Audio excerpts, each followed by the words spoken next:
Meditations for Every Day in the Year by Bishop Richard Challoner.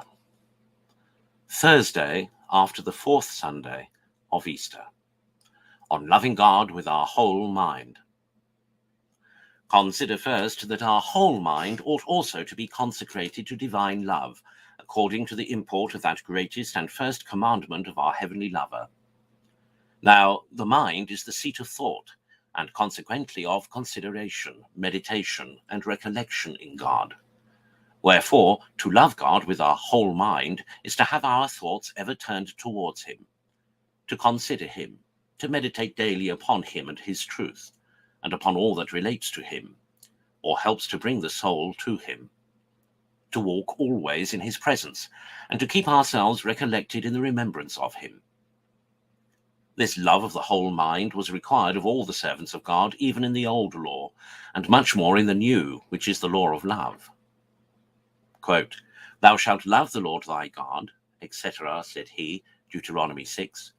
And these words which I command thee this day shall be in thy heart, and thou shalt tell them to thy children, and thou shalt meditate upon them, sitting in thy house and walking on thy journey, sleeping, rising, and thou shalt bind them as a sign upon thy hand, and they shall be and shall move between thy eyes, and thou shalt write them on the doors of thy house."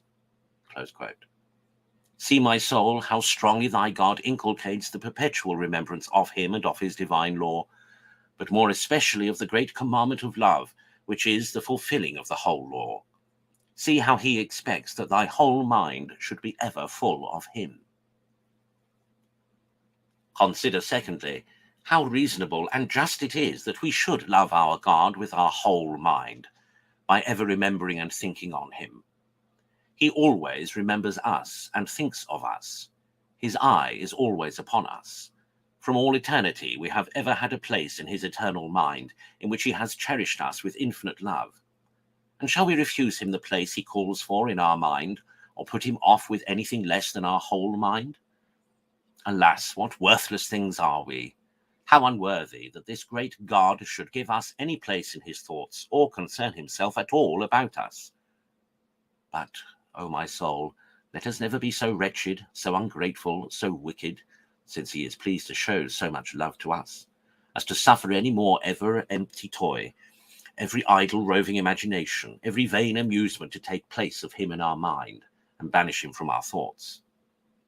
We cannot be without thinking of something all the day long, and what can we think of so noble, so desirable, so lovely, so charming, so profitable, so delightful as our God? What are we then doing when we let whole days pass in thinking of everything else but him?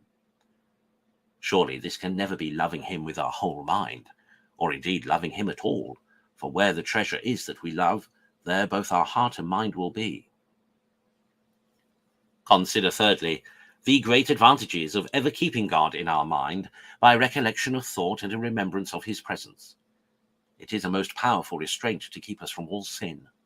It is a perpetual spur to make us run on in the way of virtue.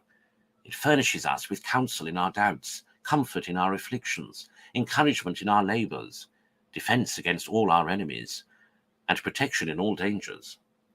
It enlivens our faith, animates our hope, gives a continual increase to divine charity, and brings us in some measure into heaven, whilst we are here living upon earth, by ever keeping us in the company of God, invested as it were with him on all sides, and employed about him by contemplation and love. Oh, how true it is that as dissipation of thought and forgetfulness of God is the source of all our evil, so recollection of the mind in God is the source of all good. Oh, how happy then are those souls that always seek in this manner the face of the Lord, and turn their whole mind to him and to his love. Conclude, to banish from thee all impertinent thoughts and vain amusements, all roving imaginations and useless schemes, which have too often hitherto occupied thy mind, and shut out thy God, and then thy beloved will quickly return to thee, and make thy soul his paradise.